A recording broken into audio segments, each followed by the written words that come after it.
Sizi quruda və dənizdə hərəkət etdirən odur. Siz gəmilərdə olduğunuz, gəmilər də içindəkiləri xoş bir küləklə apardığı və onlar buna sevindikləri zaman birdən fırtına qopar və dalğalar hər yandan onların üstünə gələr. Dalğaların onları bürüyəcəyini yəqin etdikdə isə Allaha, dini məhz ona aid edərək yalvarıb deyərlər.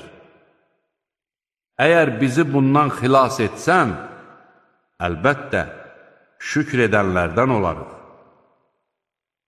Allah onları xilas etdikdə isə, dərhal haqsız olaraq yer üzündə azğınlıq edərlər. Ey insanlar! Azğınlığınız yalnız sizin öz əleyhinizədir. Bunlar dünya həyatının keçici zövqləridir. Sonra isə dönüşünüz bizə olacaq. Biz də nə etdikləriniz barədə sizə xəbər verəcəyik.